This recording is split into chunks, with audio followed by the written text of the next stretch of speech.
Bismillahirrahmanirrahim. Ketemu lagi netizen di channel ini. Kita akan kembali mereact video, tapi untuk selanjutnya beberapa video tentang politik kita akan buka dengan yel-yel dari syair Bang Iwan Fals dari lagu Asik Gak Asik, yaitu dunia politik, dunia bintang, dunia pesta poranya para binatang, asik gak asik. Oke, kali ini gua ingin mereview atau mereact sebuah video pendek dari Instagramnya salah satu TKN tim pemenangan Prabowo Gibran, yaitu Hasan Nasbi.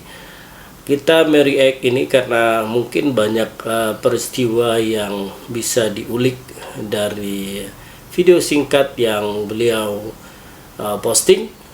Kita akan melihat kejadian-kejadian yang mungkin bisa menambah pengetahuan kita tentang peristiwa politik di Indonesia.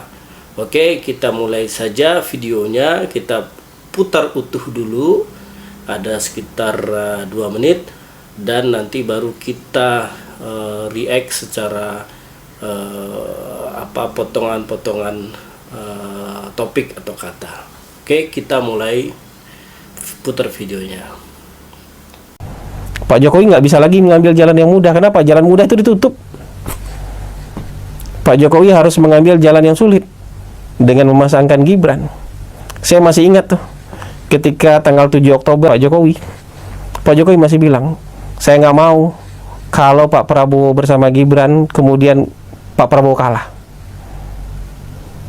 Gibran menjadi penyebab kalahnya Pak Prabowo, saya nggak mau. Jadi ini harus betul-betul dihitung, harus betul-betul dipikirkan dengan cermat. Saya nggak ingin Pak Prabowo kalah karena mengambil Gibran. Itu kata-katanya Pak Jokowi, saya ingat betul. Jadi ini jalan yang sulit. Jadi tidak seperti pikiran Anda bahwa ini demi kekuasaan, haus kekuasaan, perang Ibu Iriana dengan Ibu Mega. Pak Jokowi tidak sedangkal itu mikirkan bangsa. Pak Jokowi punya cita-cita, anak dia, cucu dia mengalami Indonesia emas, Indonesia yang maju, Indonesia yang berpendapatan tinggi, keluar dari middle income trap, bonus demografi menjadi berkah buat Indonesia. Dan itu hanya bisa terjadi kalau kita tidak terbelah karena politik identitas. Pikiran panjang itu akhirnya harus dijalani dengan strategi yang hari ini menurut Anda tidak biasa. Mungkin strategi yang menurut Anda haus kekuasaan. Enggak, ini dua orang ini lagi berkorban nih. Pak Prabowo dengan Pak Jokowi lagi berkorban untuk dihujat orang ini. Demi apa? Demi mereka berdua bisa bersama. Dan saya yakin kemarin itu, walaupun Gibran sudah diputuskan oleh MK, tapi kemudian PDIP bilang Ganjar bersedia menjadi wakilnya Prabowo, selesai itu. Nggak ada itu Gibran jadi calon wakil presiden. Tapi ya sudah, sekarang nasi sudah jadi bubur. Yang penting kita berpegang pada prinsip dua orang ini aja, bahwa kita berkompetisi kali ini untuk mencari siapa nomor satu aja. Karena setelah itu membangun bangsa harus bersama-sama. Makanya saya senang itu ketika Ibu Puan bilang, enggak, Gibran enggak mengatakan keluar dari PDIP, Gibran hanya pamit. Saya harap begitu juga, Gibran tidak keluar dari PDIP, dan kalau nanti PDIP enggak punya presiden, bisa punya wakil presiden yang diwakili oleh Gibran. Oke, itulah videonya. Sekarang kita akan review atau react potong per potong ya. Pak Jokowi nggak bisa lagi mengambil jalan yang mudah. Kenapa? Jalan mudah itu ditutup. Pak Jokowi harus mengambil jalan yang sulit dengan memasangkan Gibran. Ya, dapat kita simak tadi ya, ada jalan sulit, ada jalan mudah. Jalan sulit itu, jalan mudah itu adalah Pak Jokowi pengen Ganjar jadi wakilnya Pak Prabowo untuk melanjutkan pemerintahan Pak Jokowi. Dan jalan sulit itu adalah ketika PDIP dan Pak Ganjar tidak bisa dipasangkan sebagai calon wakil presiden dari Pak Prabowo, maka ditempuhlah jalan sulit yang menjadikan Gibran sebagai wakil Pak Prabowo. Jalan sulit itu sekarang sudah terjadi. Ya, saya rasa kalau dari prosesnya sih nggak sulit-sulit amat ya, tinggal ketok palu aja. Tapi dihebohkan orang sebagai jalan yang mengakali konstitusi. Nah, ini mungkin yang menjadi pengorbanan yang harus dihadapi sebagai jalan sulit, sehingga harus menuai berbagai macam reaksi dari masyarakat dari berbagai lapisan. Saya masih ingat tuh ketika tanggal 7 Oktober Pak Jokowi masih bilang, saya nggak mau kalau Pak Prabowo bersama Gibran kemudian Pak Prabowo kalah. Gibran menjadi penyebab kalahnya Pak Prabowo, saya nggak mau. Jadi ini harus betul-betul dihitung, harus betul-betul dipikirkan dengan cermat. Saya nggak ingin Pak Prabowo kalah karena mengambil Gibran. Itu kata-katanya Pak Jokowi, saya ingat betul. Ya, menarik sekali ya jalan sulit tersebut. Tapi menarik ini, beliau bilang bertemu dengan Pak Jokowi tanggal 7 November, sedangkan putusan MK itu baru tanggal 16 atau 17. Dan sudah ada percakapan dengan Pak Jokowi bahwa Pak Jokowi tidak mau bila Gibran dipasangkan dengan Pak Prabowo, malah menyebabkan Pak Prabowo kalah. Artinya di sini memang ada persiapan yang matang ya, yang dipersiapkan. Di situ juga dijelaskan bahwa harus benar-benar dihitung, harus benar-benar pokoknya intinya jangan sampai Gibran membuat Pak Prabowo kalah. Artinya mungkin di lembaga survei sudah ada hitungan Pak Prabowo berpasangan dengan ini berapa, berpasangan dengan Erick Thohir berapa, berpasangan dengan Ridwan Kamil berapa, dan berpasangan dengan Gibran berapa gitu. Dibandingkan lawan-lawannya itu yang menang siapa. Artinya keputusan yang diambil itu benar-benar sudah cermat, sudah sistematis, terukur, dan sudah dimatangkan rencananya, yang memang kemungkinan besar bisa membuat Prabowo dan Gibran menang. Karena kalau seandainya hasilnya agak ngeri-ngeri sedap gitu kan nggak mungkin juga mengambil risiko jalan sulit tersebut. Jadi kalau ada pernyataan-pernyataan yang ala Gibran baru 2 tahun, nggak pengalaman, gitu-gitu mungkin sekedar gimmick ya, sekedar gimmick. Yang jelas semuanya sepertinya sudah dipersiapkan, dan juga mungkin hasil riset dari bocor halus Tempo itu sebagian ada dikonfirmasi benarnya ya. Jadi ini jalan yang sulit. Jadi tidak seperti pikiran Anda bahwa ini demi kekuasaan, haus kekuasaan, perang Ibu Iriana dengan Ibu Mega. Pak Jokowi tidak sedangkal itu mikirkan bangsa. Ya, kalaupun kejadiannya demikian, kalau ada orang yang meriset seperti Tempo bocor halus itu, bahwa ada indikasi Bu Iriana dengan tidak senang dengan Bu Mega, kan itu juga sudah mereka riset juga sebagai dengan metode jurnalis. Jadi ya diterima saja infonya, bisa jadi juga benar kan. Bukan berarti juga salah juga orang berpikir seperti itu dan mengambil kesimpulan seperti itu, apalagi sudah melalui riset jurnalistik kan. Kemudian tentang haus kekuasaan, ya kalau orang secara keilmuan, misalnya psikologi politik juga menilai seperti itu, ada haus kekuasaan, kan juga sah-sah saja. Karena bayangkan 2 periode jadi wali kota, kemudian 2 tahun jadi gubernur, tiba-tiba langsung maju jadi presiden 2 periode, dan kemudian ada kabar-kabar 3 periode, ada perpanjangan kekuasaan, perpanjangan masa jabatan, dan kemudian berlanjut kepada dilanjutkannya kekuasaan oleh Gibran. Kemungkinan besar terwujud itu ya. Nah, kalau sehingga ada orang yang menganalisis ke arah adanya haus kekuasaan, ya sah-sah aja. Tapi ya kalau husnuzon misalnya, husnuzon ke politisi bahwa dia tidak haus kekuasaan siapapun orangnya lah, ya bisa-bisa aja. Tapi di mana keilmuan itu punya dasar-dasar untuk menjelaskan peristiwa atau perilaku politik, kan itu bisa diyakini sebagai hal yang memiliki validitas yang baik juga.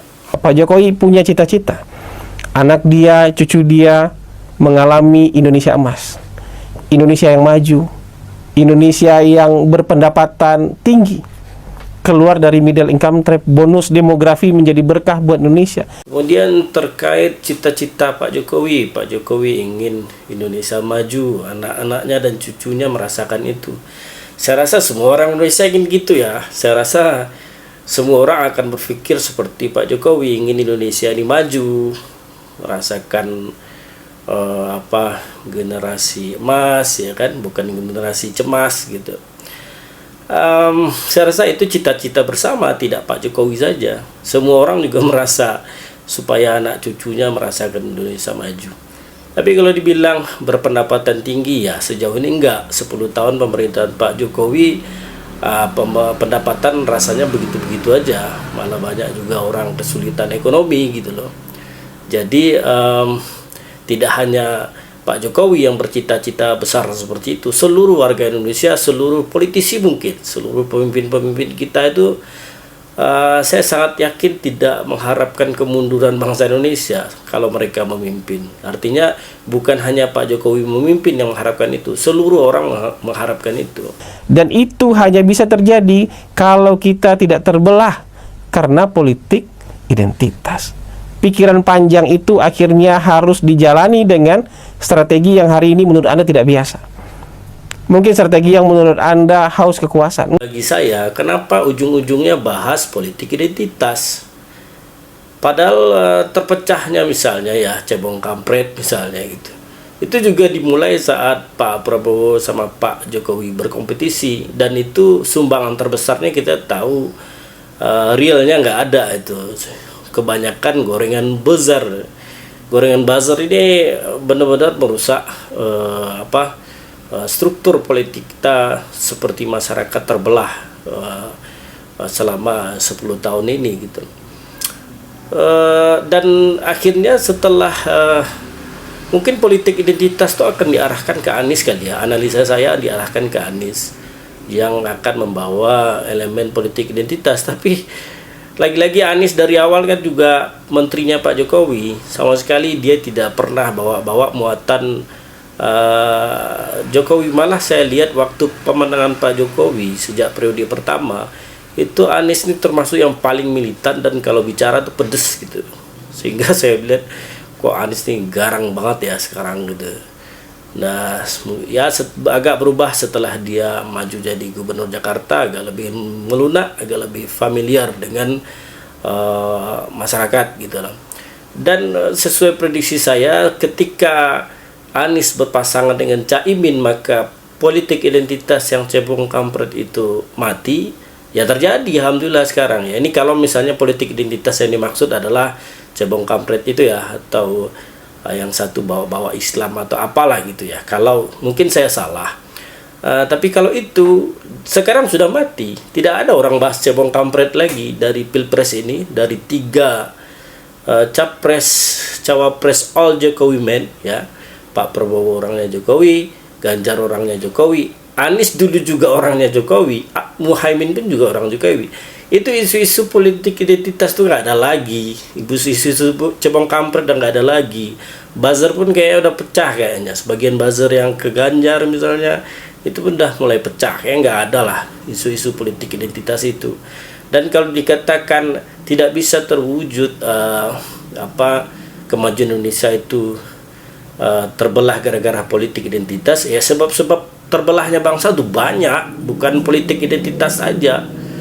Bukan politik identitasnya yang seperti apa juga, apakah agama, apakah suku, apakah kepartaian, ataukah konflik masyarakat dan kekuasaan, atau krisis ekonomi, hutang membengkak dan semacam itu, semua penyebab bangsa itu bangkrut, bangsa itu maju. Jadi nggak mantap juga kalau cuman dijadikan alasannya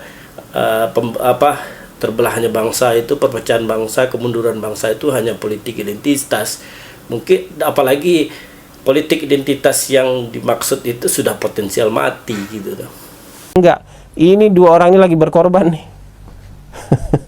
Pak Prabowo dengan Pak Jokowi lagi berkorban untuk dihujat orang ini. Demi apa? Demi mereka berdua bisa bersama. Kirain siap dihujat orang demi kepentingan bangsa dan negara, rupanya untuk bisa mereka berdua bersama. Ya bisa lah, maksudnya mereka berdua bersama untuk kepentingan negara, kan gitu ya nggak? Dan saya yakin kemarin itu, walaupun Gibran sudah diputuskan oleh MK, tapi kemudian PDIP bilang Ganjar bersedia menjadi wakilnya Prabowo, selesai itu. Nggak ada itu Gibran jadi calon wakil presiden. Tapi ya sudah, sekarang nasi sudah jadi bubur. Yang penting kita berpegang pada prinsip dua orang ini aja, bahwa kita berkompetisi kali ini untuk mencari siapa nomor satu aja. Saya rasa ada alasan historis juga ya sudah menjawab itu sejarahnya. Karena hubungan PDI dan Gerindra, kalau tidak salah ingat itu ya Gerindra mengalah gitu ya. Seperti Pak Prabowo dulu juga jadi wakilnya calon wakil presiden dari Bu Mega gitu. Terlebih misalnya pertama PDIP merasa partai besar ya, yang dari dulu membesarkan Pak Jokowi sejak wali kota, kemudian juga telah menetapkan Pak Jokowi sebagai kader, anggota, bahkan petugas partainya, walaupun presiden gitu kan, itu kan udah tergambar juga gitu. Apalagi kalau dari penjelasan Bang Adian Apitupulu sama Pak Hasto, bahwa ada keinginan-keinginan, misalnya yang ada orang yang memunculkan keinginan-keinginan 3 periode atau perpanjangan jabatan atau perpanjangan masa pemerintahan, itu sudah ditolak kata Bang Adian Apitupulu karena dianggap bertentangan dengan konstitusi. Akhirnya PDIP tetap mengusung Ganjar sebagai capres dari PDI Perjuangan sebagai keputusan partai. Dan ternyata ya seperti yang sudah dijelaskan, Pak Jokowi berharapnya lain, punya misi pribadi, punya misi yaitu yang akhirnya itulah jalan sulit. Nah, itu kata yang baik, jalan sulit ditempuh, dan kemudian yuk kita bersaing mencari yang nomor satu saja. Karena setelah itu membangun bangsa harus bersama-sama. Makanya saya senang itu ketika Ibu Puan bilang enggak, Gibran enggak mengatakan keluar dari PDIP, Gibran hanya pamit. Saya harap begitu juga, Gibran tidak keluar dari PDIP, dan kalau nanti PDIP enggak punya presiden, bisa punya wakil presiden yang diwakili oleh Gibran. Ya, betul ya. Betul sekali, membangun bangsa harus sama-sama, bersama kita bisa. Ya, dan itu tidak hanya bisa diwujudkan oleh Pak Jokowi. Banyak sekali semua pemimpin bisa mewujudkan itu, insya Allah. Bisa Pak Prabowo, bisa Jokowi, bisa Anies, bisa Ganjar, bisa ya semua orang yang ingin berkontribusi bagi bangsa pasti ingin maju bersama-sama. Saya sangat setuju itu. Tapi kalau dengan demikian ada baiknya kita nggak banyak berselisih atau banyak berpolitik ya. Baik juga tuh kalau seandainya karena kita ingin bangun sama-sama ya, rapat sama-sama aja, partai-partai politik itu rapat, gunakan lembaga survei 10 atau 20 lembaga survei ya, siapa yang menang dan kemudian dimusyawarahkan ya disahkan aja sebagai presiden dan wakil presiden. Ngapain kita berdarah-darah menghabiskan miliaran atau triliunan rupiah cuma untuk proses politik di setiap tahunnya, di setiap 5 tahunnya, berapa banyak itu. kalau dibagi-bagi ke rakyat miskin itu udah berapa itu bahagianya orang-orang miskin tuh. Berapa karung beras di rumahnya tuh, berapa susu yang bisa dia beli untuk anaknya. Jadi toh hasilnya kok gitu-gitu juga kayak sekarang. Dari survei misalnya udah jelas Prabowo Gibran, ya, apalagi satu putaran. Ya sama-sama aja, karena saya meyakini seperti yang Pak Prabowo juga pernah ungkapkan beberapa waktu yang lalu, beliau akan merangkul seluruh anak bangsa. Ya bisa jadi beliau nanti meniru Pak Jokowi kan. Bisa jadi nanti Anies diajak jadi menteri, Ganjar diajak jadi menteri, Ridwan Kamil diajak jadi menteri, Mahfud MD diajak jadi menteri. Kemudian dari kalangan PDIP juga ada beberapa menteri, satu apa dua gitu kan. Nah, bagus sama-sama kan. Nah, kalau udah sama-sama itu kayaknya kita bisa menghemat pengeluaran yang luar biasa banyaknya, dan kita bisa gunakan uang sebanyak itu untuk kepentingan kita bersama. Jadi biar sama-sama senang, ya kan? Oke, demikian video react kali ini.